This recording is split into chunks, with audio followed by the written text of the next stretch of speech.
Help support Friendo Club by going to patreon.com/Steven Larson or clicking join at youtube.com/Steven Larson. Access to bonus episodes, question threads for the Going In Raw podcast, and entry to our monthly wrestling predictions challenges. Join the Friendo Club today. Hey, Friendo, Steve here. And Larson. And welcome back to Going In Raw Count Out on today's episode, given that this past week saw the first episode of Who Killed WCW. Thought it'd be fun to take a look at WCW back in the day, AEW now. Many people have drawn comparisons between the two companies. Of course, WWE seems to be the company that, doesn't die. But AEW and WCW, the parallels that people have seen, maybe AEW could learn a thing or two from WCW's mistakes and successes during their time as a company before they got bought, and especially considering that AEW Dynamite is on the verge at some point in the next couple months, I think, of surpassing the number of episodes. What are you drinking? What is that? This is clear. It's urine. No, this is some Celsius. I was feeling a little down. I was feeling a little tired. So Okay. I've never seen. So you took it from the can and put it in the bottle or in the jar? Yeah, and then I put a little water in it, so I'm not like, like super caffeinated. That's one little bit of. No, I'd be honest with you. I'm excited for you because I could use some myself.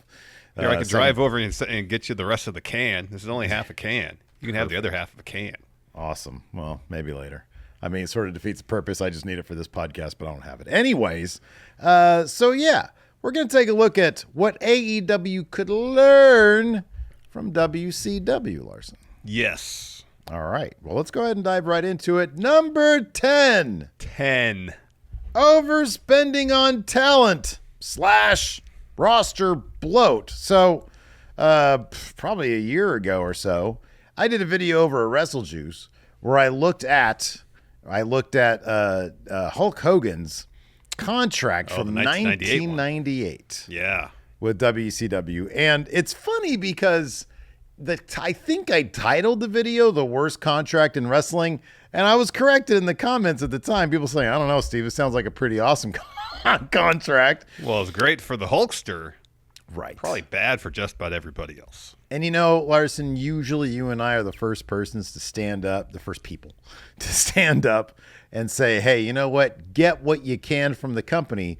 But from WCW's perspective, sort of, number one, overpaying for Hulk Hogan.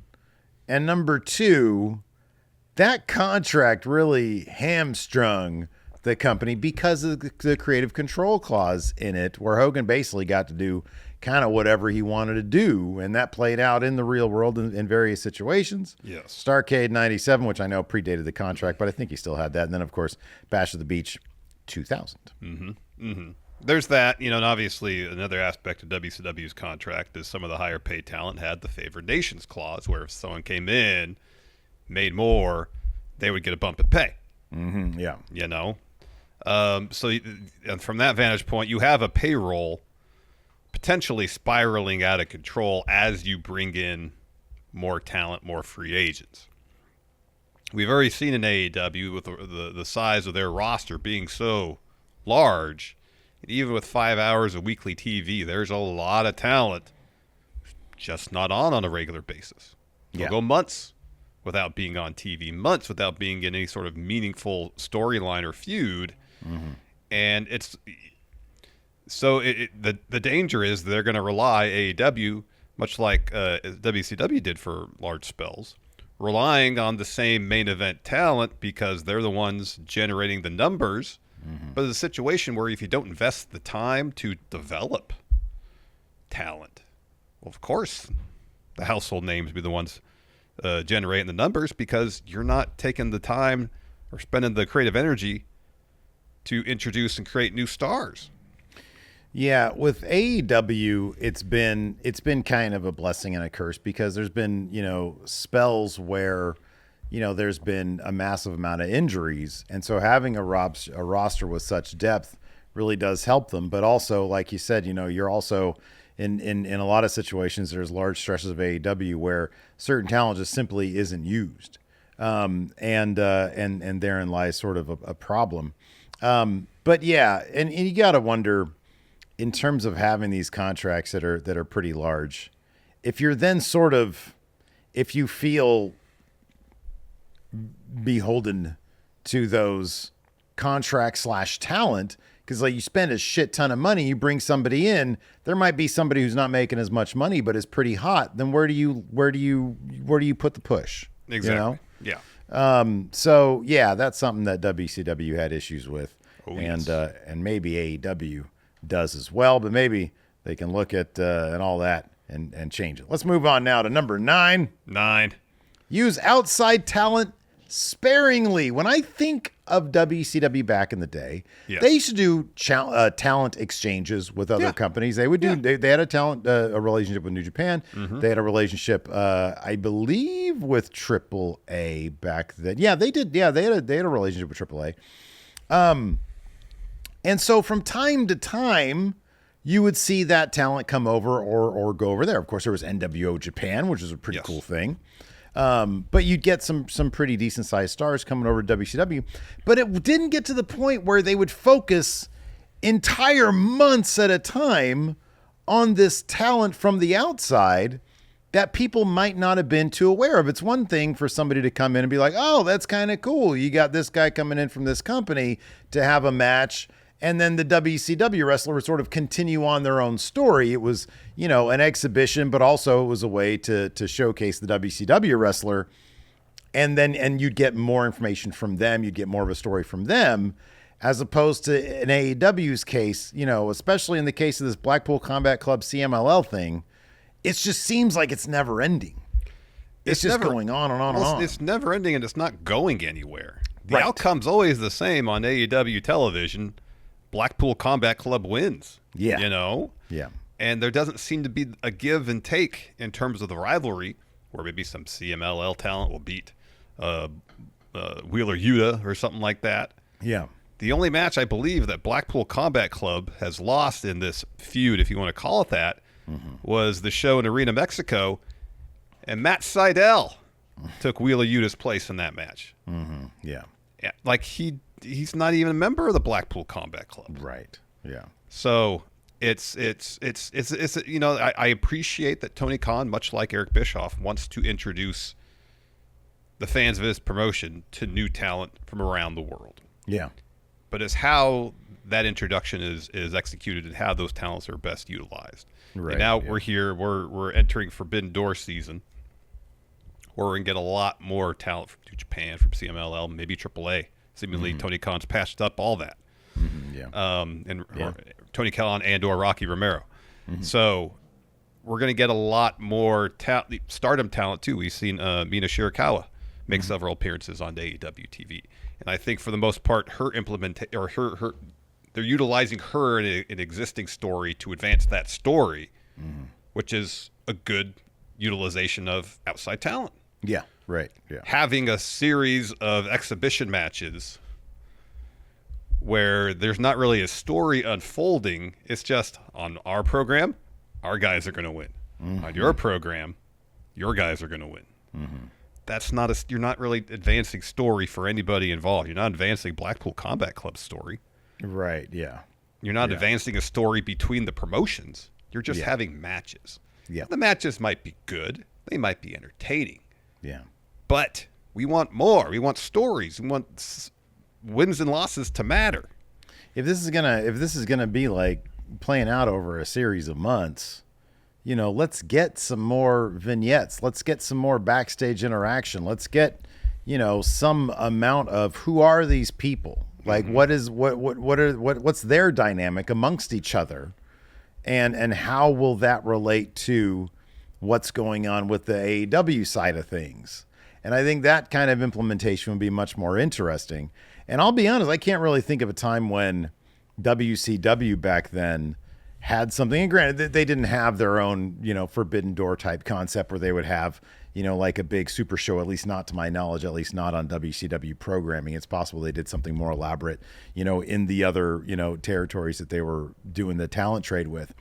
But I don't, that never really happened in WCW. And so they were more used in a way that was enhancing of their talent. And I don't just mean like in a jobber sense, but it was just like, oh, cool, this guy can go. Who is this person? He's going up against like Raven or whatever. And then Raven uses his flock against that person. And, so it's kind of a protected loss. Anyways, let's move on to the next lesson AEW could learn. Number eight. Titles should mean something, Larson. I mean, it's pretty clear in 2000 WCW, the world title didn't mean much because it traded hand 18 times. 18 times. In 1 year. Yeah. That's more than once a month. Right, yeah. Also in WCW, on the list of champions are David Arquette and Vince Russo. Yeah, right. So that was their world title. The titles were put on them to generate headlines, not so much tell stories. Yeah. And here's the thing in AEW. Like, basically all the world champions have, except for Mox, but that was a weird thing with Punk being injured and backstage politics, seemingly. Every world champion has had a pretty lengthy reign. And this is kind of, this is a situation that's up for debate, whether having legit main eventers hold every single title in the men's division elevates all the belts, or because all the belts are on kind of equal footing, does that bring down the prestige of the world title a little bit? I would say this. I'll actually go out on a limb here. Not a limb. I will say that, granted, and I understand, anarchy in the arena, probably just. So, like everybody in our orbit, we want to see Swerve succeed as a world champion. I think it'd be an absolute crime if Ospreay wins a Forbidden Door, because I think they can do a lot better stuff with his eventual world title win. Yes. And I think there's so much more that Swerve can do as world champion and should be allowed to do as world champion. Yes. On top of that, I feel like that also includes him main eventing a lot of pay-per-views. Yes. So Anarchy in the Arena main evented that pay-per-view. Beyond that, I would be really surprised if Swerve didn't main event most of the pay-per-views, throughout the rest of the year, or however long his world title run is going to be. An exception probably will be made in Wembley because of Ospreay. That being said, I do think that, especially with him getting involved to a degree with the elite stuff and also responding to MJF, I could see Swerve, and this is maybe a glass half full type situation for me, but there's the opportunity there for him to be really treated like a Mox level world champion. And I think, I think he should be. They have treated that world title as like, hey, this guy is a big deal. We're going to craft a story around him and we're going to crown him. It's always been a big deal. They've done a good job with the world title. And if you take Ring of Honor titles out of it, I don't necessarily think there are too many championships in AEW. You can probably combine the trios title with the tag titles, maybe, because those divisions aren't as deep as they were, when their tag division was just loaded, the trios thing kind of made sense. And maybe that doesn't anymore. Argument, I guess, could be made that you got the International, the Continental, and the TNT all out there, but the roster is big enough for all that kind of stuff. WCW back in the day had the US, had the television. I'm probably forgetting something else, but the hardcore title. Yeah, I know that kept on springing to mind. I was like, no, not that. But I don't think it's I don't think it's anywhere. I think AEW, they need to look at WCW as a cautionary tale not to do that, as opposed to, oh, they're doing it, they should do something that WCW did successfully. In the end, WCW is an abject failure in the year 2000 with their world title. Yes. And AEW, I do hope that they continue to maintain some amount of prestige. If you look at their lineup of champions right now, There ain't no fat there, man. No, You got there's Mercedes as TBS. Tony Storm's killing a women's title. Well, it was Edge. Edge, Okada, Osprey, and Swerve. That's a killer lineup right there. It really is. You can't quibble with who they got holding those titles. And I don't necessarily think. I just wanted to open the floor to a conversation about the nature of booking so many main event talents across the board as your champions, whether that's a net positive for. Yeah, it's an interesting question for sure. Yeah, and I granted, I know MJF was a unique case where that was part of his, to a degree. Well, it was a situation at times with him, and he was involved with Adam Cole in that storyline, and was also Ring of Honor tag champs with him, where he'd have a pay-per-view where he'd defend the world title, and then he'd have a pay-per-view where he didn't, and instead another belt, like when Orange Cassidy was international champion. He main evented a pay-per-view. I think Christian did with Cope, main evented a pay-per-view while MJF was champion when he wasn't defending the title. And there was a lot of conversation then about, well, MJF's a champion. If he's on the pay-per-view card, he should be defending the world title, not the tag titles. Yeah. And again, that's a debate to be had as far as how you handle the booking of your world title on your show. And I understand part of MJF's story was, I'm only going to defend the title as needed when I have to. Yeah. But towards the end of his run, it was all about his story was he was wearing himself out. For him, wrestling too much. Yeah. And there might be some inconsistency in terms of how much he actually wrestled compared to other champions in terms of him. I mean, I'm not going to quibble with his actual injuries, because actual injuries sounded miserable. Busted up shoulder, busted up hip. Obviously, he was hurt, so that's something to take into consideration as well. But from a storyline perspective,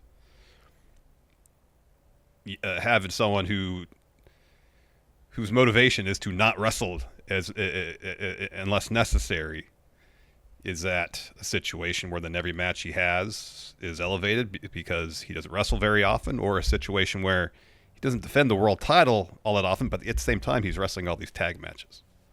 Yeah. I mean, that's a conversation to have.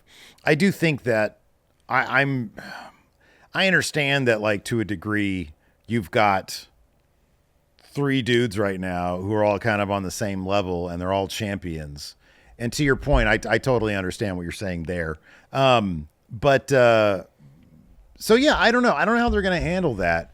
But in terms of making each title feel special, having big names attached to those titles, that's not a terrible idea. Yeah, it does that. It does that. Be interesting to see how that plays out. And so long as, more often than not, the world title main events your pay-per-views, and it's obvious that's the top prize in the company.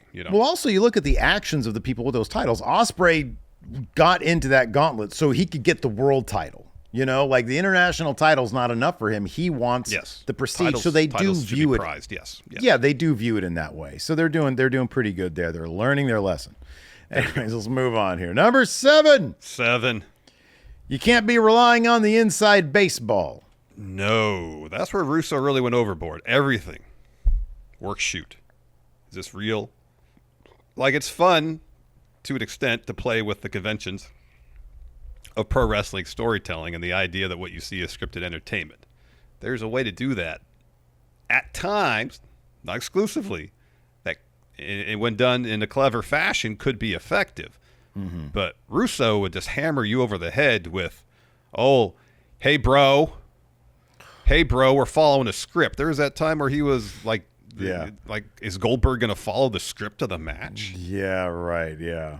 The whole idea of pro wrestling is that these are choreographed matches. This is a fictional world, but we as a promotion do the best we can to immerse you in our world, so you can suspend your disbelief enough to get wrapped up in the stories being told.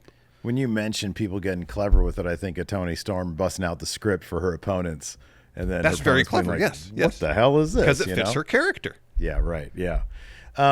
It's like definitely a double meaning type thing. So yeah, that's some clever stuff. And AEW has never been afraid to sort of approach that line when it comes to that, but you want to make sure that you're not blowing past it the way Vince Russo used to do. And I think there was that sort of, I think in the end, it was obviously desperation, but I also understand the playing with the taboo and seeing what that'll get you. It's like, we all know it's a performance. How meta can we get with this thing? Well, Russo was not creative enough and clever enough to balance that. He was more, blunt force trauma with this is all fake, bro, kind of thing. And it really just, it stunk. But yeah, I think in the case of AEW, there's been times when they go up to the line, and sometimes you can even say, I mean, in the case of like Hangman Page, evidently he just decided to, oh, hey, backstage, people don't like you, to CM Punk, and you got my friend fired almost, or whatever the situation was, and Punk was confused. But yeah, playing with the whole, shoot, work, is it fake? And honestly, kind of piggybacking on this to a degree is when Edge came out to give the big rah-rah speech, whenever Dax gives a rah-rah speech, AEW fans don't need that. No. They don't care that the company gets blasted in social media, or if they do, they just respond on social media. Yeah. They're there to have a good time and for you guys to tell your stories. You don't need to pump anybody up. They just paid money for a ticket to be there. Yeah. They're excited to be there. We don't need rah-rah speeches. If they're one of the 2,500 people in that building, they're probably excited to be there. Yes. You see the layout for the you see the layout for the residency? Yeah. I think it's like 1,300 or something like that. That's probably a good idea. Yeah. And right now in AEW, there's an interesting dichotomy of two characters based on backstage happenings. One that's working really well, one that's not working at all. You got the scapegoat, Jack Perry, who took the release of the All-In Brawl footage, which, Tony Khan was largely criticized for doing. Jack Perry has really turned that into something where he takes the idea that something backstage, something happened, he felt he was wronged, and has catapulted himself becoming a really interesting character. Yeah. On the other side, you got Chris Jericho, who's basically taking the learning tree idea is seemingly based on CM Punk being upset that people weren't taking his advice backstage. Yeah. And it's one note. It's the same joke over and over and over and over again. And I understand some people, Steve, have found aspects of it funny. Other people, Larson, they can't stand it. And if I were a wrestling fan, not someone who has a wrestling podcast, but a wrestling fan, I would turn my TV off if I saw that garbage. So in your estimation, Chris Jericho is a crumb bum. Define crumb bum. Oh, you didn't watch the video I sent you yesterday? No, I didn't have time. I just saw that. Sorry, yes. Oh, watch it after this. You'd love it. You'll love it. And then you'll get what I'm talking about. I meant to watch it, and then something else came up. It's pretty entertaining. Anyways, let's go ahead and move on. Number 6. Strategically steal from other companies. Now, so you're not necessarily talking about signing talent away from your partner promotions, right?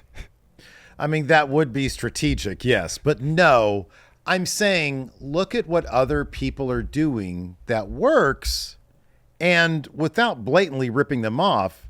And WCW actually succeeded and failed at this single thing in different ways.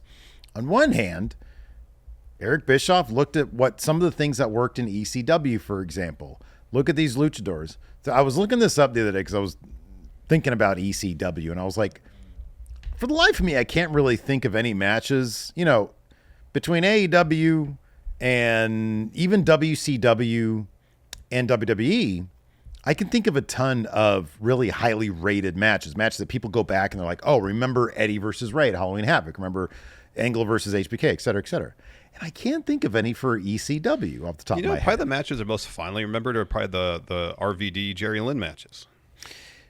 The highest rated ones by Dave Meltzer. Because you're right. But Didn't the highest Mysterio and like Psychosis have a 5-star match at ECW? I think it was no 5 stars, but there were a couple of 4 3/4, and I think they were both Rey Mysterios. One I think was Juventud, and one was Psychosis. I think. And then there was there was another one. I think it was Malenko and maybe Guerrero or something like that. Yeah, sounds right. But they're all very highly rated. But Eric Bischoff saw what was going on there. He was like, hey, luchadors, exciting stuff. Brought Ray over, brought Eddie over, brought Psychosis over, brought Juventud over. And it's not necessarily, it wasn't like, oh, he's trying to be ECW. You know, he just saw the talent there and what they could provide, and he got them.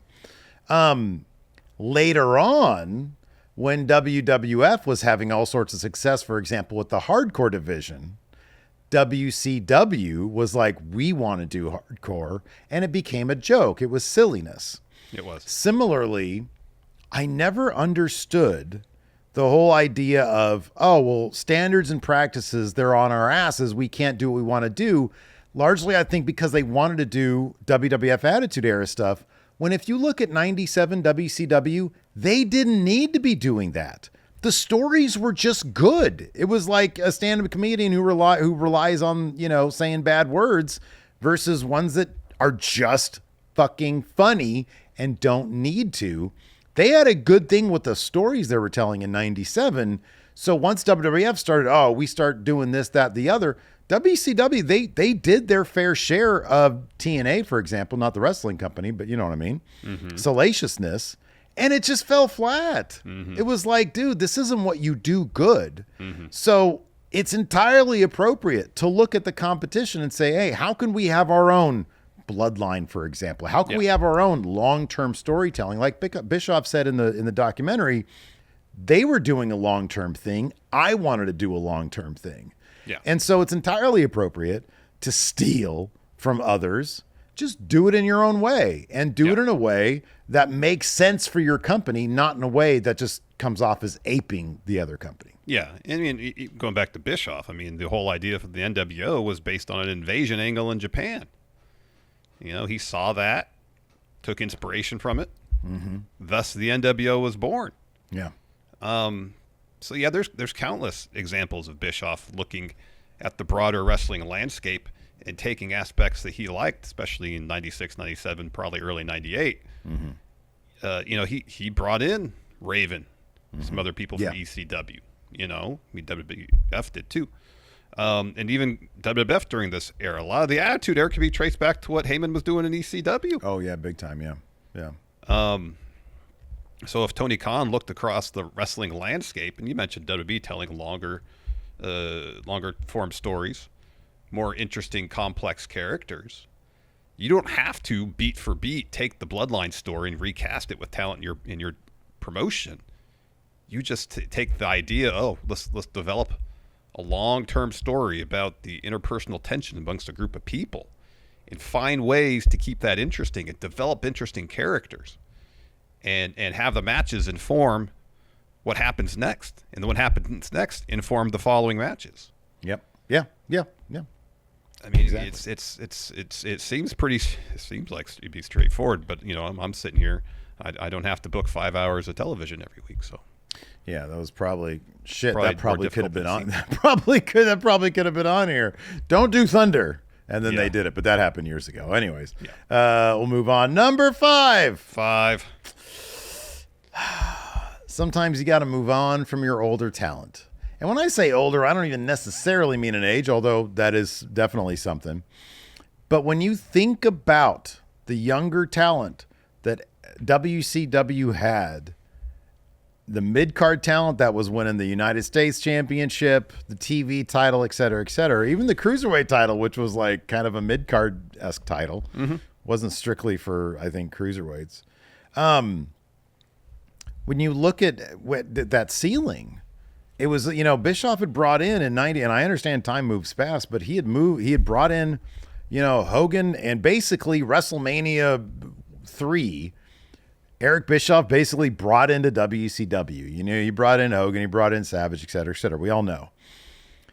But at a certain point, you know, and that's while he's like building Benoit, Guerrero, Jericho, Raven, Booker dudes T. who absolutely could compete with what WWF was doing in the Attitude Era. And instead of transitioning those guys, using the older guys, they did it once with Goldberg. And that was it. And even with Goldberg, they sacrificed a long-term story that they were telling with Raven when he won the U.S. title, just to boom, hand it over to Goldberg. And so all that talent they brought in, instead of using them to elevate that younger talent, they just sort of used them as a ceiling. And then dudes like Jeff Jarrett would slip through. And I love Jeff Jarrett, don't get me wrong, but back in WCW, it was a change the channel guy for me. Yeah, same. So AEW, thankfully, to this point, they've used Bryan Danielson, they've used Mox in certain situations, Chris Jericho certainly, to get their younger talent over. But I think that's something that needs to continue. It's something that needs to continue, but there's also at the same time, I've said this several times. And yes, I know I'm picking on Chris Jericho a lot lately, but I don't want him on my television. One thing, I say this ad nauseum, and I apologize, but I think it bears repeating because it's true. He always knew, Jericho did, in WWE, maybe just because he wanted to go touring with Fozzy, I don't know, when his character had gotten stale, when he was overstaying his welcome, when to walk away to make the return with something fresh. Yeah. And I don't know what there is about the dynamic in AEW where he doesn't do the same thing. And, it could be the schedule where he has to work one day a week and he can schedule his Fozzy tours around his wrestling schedule and it's not an issue. Maybe Tony Khan just wants them there because he wants the name Chris Jericho on his show. I think that's a big part of it. It could be a huge part of it. But I think there's two issues with older talent. It's the glass ceiling aspect. And that was especially the case in WCW where Hogan and probably Nash and some of the other older established talent were making sure that they were staying on top. Yeah. But also you got talent, whether they're older or not, you got veteran talent who are struggling to maintain some measure of relevancy. Then by all means, they got to step aside. Yeah. Whether it's to take time to reinvent themselves, find a new way to bring something fresh and new to the table, whatever the case may be, if you're not bringing something interesting to the product, but sucking up TV time away from other talent who could be doing something more interesting or more vital or relevant, then, you can make the argument overall it's a detriment to the creative of the company. Yeah. We saw both those things happen in WCW. Yeah, absolutely. And I understand with the Jericho thing now, it's a relatively small sample size, but something like he's doing now feels very self-indulgent. It feels not just self-indulgent, but it feels antagonistic towards the fans. Yeah, that's. And that's not a good combination. It's not at all. Yeah. It's like he's got his feelings hurt and now he's taking it out on him. Yeah, that's what it feels like. So yeah. Let's go ahead and move on to number 4. Roll with who is hot. There are multiple times in WCW, and you just brought up Chris Jericho, but I'm going to take you to a time when Chris Jericho was one of our favorites back. Was doing interesting, vital work. In 1998, he was trying his damnedest to break through that ceiling, and he was trying to have a program with Goldberg. He was like, look, dude, Goldberg can beat me. Let me get in I can make this guy even better. I can make him even bigger. I can make him a bigger deal. Hogan didn't want to work with them. And you think of guys like Benoit, all those other names that I mentioned that were hot acts, and they just would not roll with them. You see it every once in a while in AEW, but usually Tony Khan has a decent handle on like, oh, this person is hot. I'm going to go ahead and elevate them. He did that with Swerve. I thought the one situation where I'm still kind of curious to see how it's all going to play out, but that was just recently. Willow Nightingale is supremely over. She's wildly popular. She's got that it factor that's absolutely crazy. Mercedes Moné comes in. I understand they got history that everybody's aware of. You've got this TBS title. But yeah, it just seemed like they stuck that title on Willow to basically hand it over to Mercedes. And instead of giving Willow a protected loss, and I know she's trying to say, hey, I had you down for 8. but it didn't really play into the finish. She still lost. And look, Mercedes is a big deal. Don't get me wrong.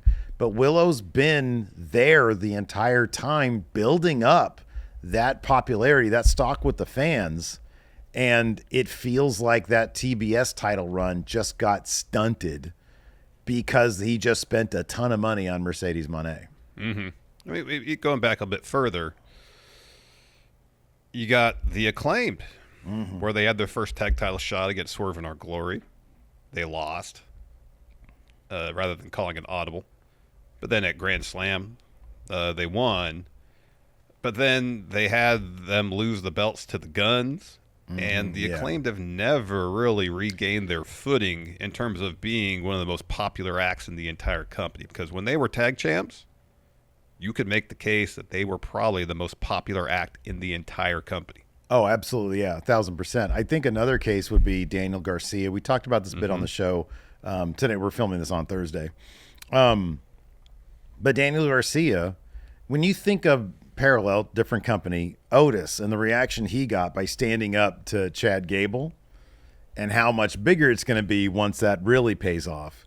And you think of Garcia and where he was with the Jericho stuff, and kind of just with a whimper, he decided to continue to be a Jericho guy, and they never really had like a decent payoff for that, or like phasing out the dancing stuff, kind of getting back to him being like serious wrestler guy. And the entire thing was just so mishandled. And it's like that crowd wanted to see him stand up for himself against Jericho. And then it just never happened. So there are still lessons to be learned there, Larson. Absolutely. All right. Absolutely. Number 3. 3. Got to build that future talent. This kind of goes hand in hand with what we talked about. But the AEW does have this thing where they'll bring people in, like Brian Keith. And they'll just job these people out. And it's like, I don't, on the other hand, you bring in somebody who's already established and they never lose. Will Ospreay. And building for the future, especially homegrown stars, is such an important thing to what you do. Largely because if you're sitting there and you're like an indie guy or gal, and you come in and it's like, hey, I built up my brand pretty decently. Dude, I'll never forget. And I don't know, maybe there was more to it. But Zicky Dice, remember when he came in? He got annihilated by Lance Archer. He built up like a decent social media following, doing some interesting stuff, some vignettes. Comes in, just gets annihilated on like an episode of Dark or something like that. I forget if it was even on TV. Yeah, I don't think it was on TV. But yeah, like the homegrown talent, like you just mentioned the Acclaimed. Like if you're bringing people in and immediately just jobbing them out, the aura is going to disappear. Yes. But yeah, WCW, they have this issue as well. Oh, yeah. In terms of that ceiling that we're talking about, in terms of being able to, they had a good crop of talent in '99 with like people coming out of their performance center, the power plant. Yeah. Like the Natural Born Thrillers, a lot of talent in there.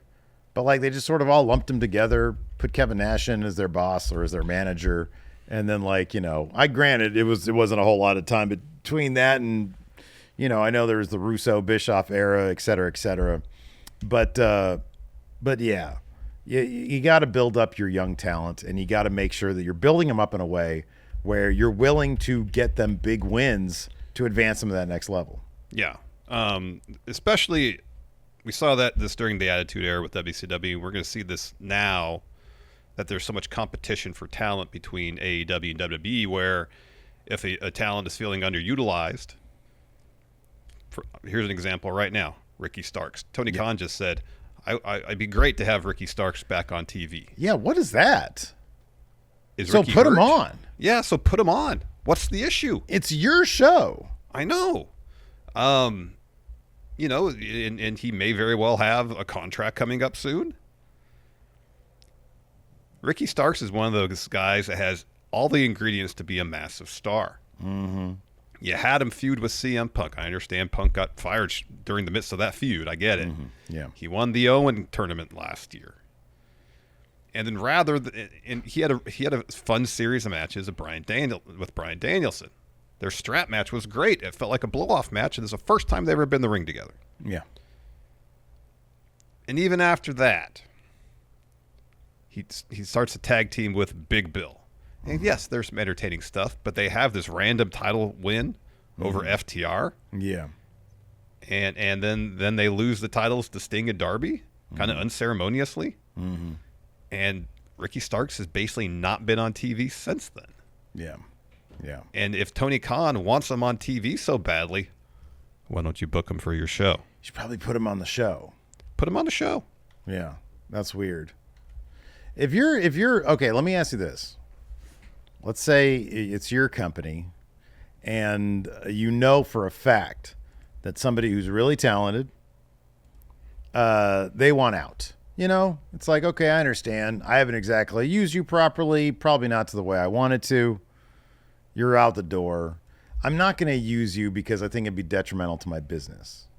I understand that. If somebody asks you the question, yeah, why is Ricky Starks not on TV?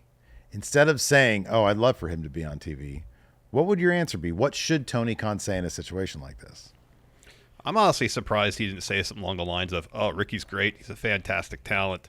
We're happy to have him in AEW. You know, like, that's about as generic as a comment you can make regarding that question as possible that doesn't open yourself up for any sort of criticism per se, other than that it's kind of a generic response. But saying actively, I would be great to have him back on TV. You're the booker, Tony Khan. You decide who is on TV. So if it'd be great to have him back on TV, put him on the show. Would it be out of pocket to basically say in diplomatic terms, creatively speaking, I can't find anything for him? It's not a good look for you as a person who's booking your show. If you were to use a term like, he's an immense talent, trying to find something that'll befit that talent, we're always trying to figure out. You know what I mean? Something like that, which sounds like a Tony Khan answer anyway. It does. It does. I mean, you certainly don't want to say something like, Ricky Starks is an immense talent. We love having an AEW. Unfortunately, we think he's out the door in 2 months. So we're no, clearly not. No, but I'm just trying to think, like, what kind of answer, like, would I give if I'm in that situation? You know, because it's a tricky thing. But it's like if somebody asked, hey, you know, where's Miro? Oh man, I love Miro, but he don't want to take a job, or he doesn't want to do a job. He's hurt. I mean, like that's the, you know, he's got I think a bad shoulder. Mm-hmm, Miro does. Yeah. But but there was a span of time where he wasn't. Oh, he just wasn't on TV. I know. So I'm just talking about that. And I think when asked, Tony Khan probably said something along the lines of, Miro's great. We love having him in AEW. Hope to have him back on TV soon, you know? Yeah, right. Whatever I mean, I'd probably go with like, whatever you know, we're trying to come up with something for him that's going to be really, really big, and you guys are going to love it. And it's just nothing happens. But then if he says that and doesn't deliver, then everybody's like, well, we were expecting huge things for Miro or Ricky Starks, and then then he went to WWE.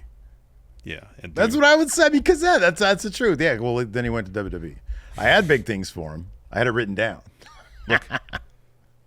Yeah, exactly. Like, see, it's right here. It's written down. No. Anyways, let's move on. Number 2. Don't let the inmates run the asylum. Don't listen.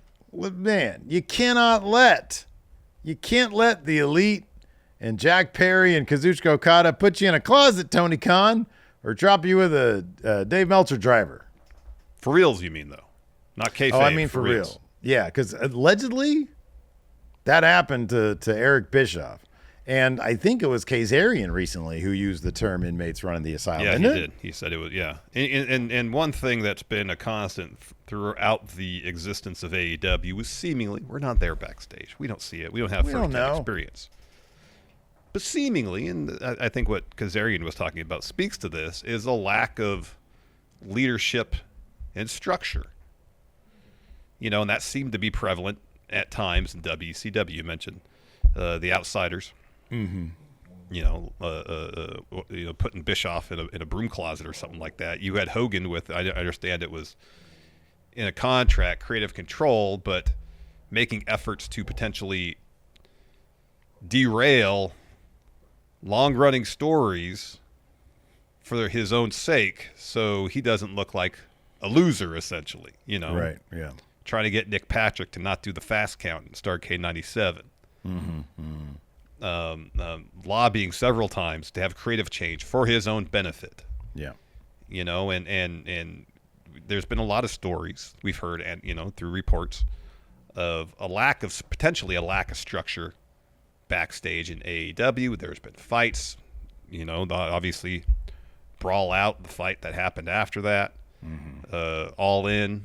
You know, there's been a lot of backstage incidents within AEW, and you wonder if there was perhaps more structure, and if Tony Khan was more interested in being a leader and a boss as opposed to everybody's friend. Would that stuff be as prevalent as it has been in the past? Yeah. I mean, by all accounts, everybody says Tony Khan, good dude, Nice guy. sometimes you're a boss or a leader. You kind of have you kind of have to sometimes be you have to push people sometimes. You you gotta know? be an asshole. I don't Especially go in the that world of pro far, but wrestling. you have to let people know that you have You're the boss. expectations. Yeah, you You're have the boss. expectations, and you want them to deliver on those expectations. Let them know. You got to make examples. I wouldn't go that far. Yeah, absolutely. You know, hey, do you like him? He's fired. Do what I say. Do the job. Yeah. I mean that's you know, if I know Malachi's disputed reports that he was unwilling to lose. Yeah, You know, but if that's legitimately a situation. I don't What? do jobs. You know, we can get on his Instagram and be like, nope, I don't do jobs. Of course, he's not going to say that. But anyways, if you got people that are signed to contracts to your company are like, no, I'm not losing. Be like, Guess what? AEW contract says you lose. yeah, like I'm writing your checks, I'm handling creative. But I mean, that some of that might go part and parcel with the idea that creatively there might not be a whole lot going on there. So it's not so much I don't want to lose as if I lose, what happens then? Yeah, right. Yeah. You know, because as we say a lot, wrestlers can gain from losses Yeah. if the creative following that loss is of quality. And if there's no faith in the quality of the creative after the loss, I'd understand people are like, I'm not going to lose because what's that going to mean for me? Yeah, right. Yeah. Or, you know, like in the case of Stone Cold not wanting to lose to Lesnar, it wasn't so much he didn't want to lose to Lesnar. He just thought there was money in the build. Plus, he was all jacked up on energy drinks. That too. Vince was just running him to the ground. That's what Vince used to do. Yeah, there you go. Look at that. Yeah. Anyways, number one. Book for stories, not for just pops, because the vision matters. When was AEW at their best, Steve? Pandemic. 2000 or 2020, 2021. Yeah. Yeah. The cleaner. And what was the through line through that entire period? Yes, it was. It's the belt collector. It was the belt collector, but it was also the interpersonal dynamics of the elite. Yeah. It was like the one time where all elite wrestling featured the elite in prominent roles and told stories revolving around all of them. Yeah. Except for Cody. He was doing his own thing. But, you know, the saga of the Young Bucks, Hangman, and Kenny was some of the strongest stuff they've ever done. And it's probably the closest they've gotten to doing something of the depth and resonance of the bloodline. Yeah. I'm not trying to say that it's a one-to-one comparison, but you're talking about long-form storytelling based on interpersonal dynamics. That's as good as it's gotten in AEW at this point. Yeah. There was clear. I mean, I think I don't know if Tony Khan spoke about this directly or whatnot, but it was that he had the first four champions mapped out. Yeah, true. You know, Jericho, Mox, Kenny, Hangman. There was a vision for that phase of the company. Yeah. The issue is what happens afterwards, and once, you know, especially seemingly once he was able to bring in Adam Cole, Bryan Danielson, CM Punk. So much of the booking of the show revolved around debuts, bringing people in, and not necessarily bringing people them and finding ways to get them into interesting, long-form stories. And then now it's seemingly just book week to week, show to show. Yeah. Not a whole lot of maybe pay-per-view to pay-per-view in terms of what matches are on the card. It doesn't seem to be, I will say, that for a better part of 2023, AEW felt like a company without a vision. They're trying to be kind of WWE light in terms of how they produced the show, how they were telling stories. And then at post-Continental Classic, at least they decided this is the type of program we want to be. We would be the wrestling company. Yeah. So at least they have a philosophy by which the company is building their shows. But if there's not a vision in terms of where the stories are going, you get this week-to-week stuff. And then, in WCW, especially when Russo was running things, you'd have segments booked, and then Steiner would get in the ring and cut a promo about Ric Flair that goes back to inmates running the asylum potentially, but also a situation with no structure, no vision, and you get the slapdash, series of segments with no cohesion to them. Yeah, I mean, when Bischoff talked about, hey, I want this, I've got this plan for Sting that will pay off like a year from now. That's a vision right there, because then you can like build story beats along the way to build to that point. And then, of course, Starrcade 97 happens. Yeah. But still, during that time, the story was pretty compelling because he had a long-term vision. He wasn't just doing it for pops. Yep. And WCW, you watch a lot of the programming from back then, it's like, hey, man, it opens strong. They've got some really good mid-card stuff going on, and then it ends strong on a really cool cliffhanger, usually with Sting, in some sort of like a repelling apparatus. And then they cut to Robin Hood, yeah. And then we cut to Robin Hood. Unfortunately, it's not on Peacock. But yeah, so sticking to a vision, and it does. And honestly, if you look at it back then, what was the major difference between the two? If you look at 2020, 2021, and you look at WCW 1997 and part of 98, the difference is AEW then added, or the commonality is they added a bunch more programming. WCW added Thunder. They added another hour of Nitro. And so it's like, man, especially if you look at WWF Raw back in 97, man, in 98, because Thunder didn't start till 99, it's like, goddamn, you get those 2 hours, which is like an hour and 40 minutes because of commercials. You get that amount of time. You need to make sure you're jam-packing that shit, which is probably one of the reasons why you get like 6-minute matches. But you got to jam-pack those episodes with like good shit. Mm-hmm. And then if you just have like all the real estate in the world, that now you got to figure out what you're going to put in there, as opposed to, hey, I've got this vision for the story I want to tell. Well, man, you got to come up with about 5 more stories because you got a lot more time to fill now. Yeah. Yeah. So anyways, all good lessons AEW can learn from WCW. Will they learn them where they won't? Who knows? They'll probably get this fat TV contract and everything in Tony Khan's mind. Validate everything Tony Khan's been doing, and who knows what happens next. Yep, exactly. 5 years from now, we'll still be having the same conversation. Anyways, thanks everybody for tuning in. We appreciate it. Till next time, we'll see you around. Goodbye.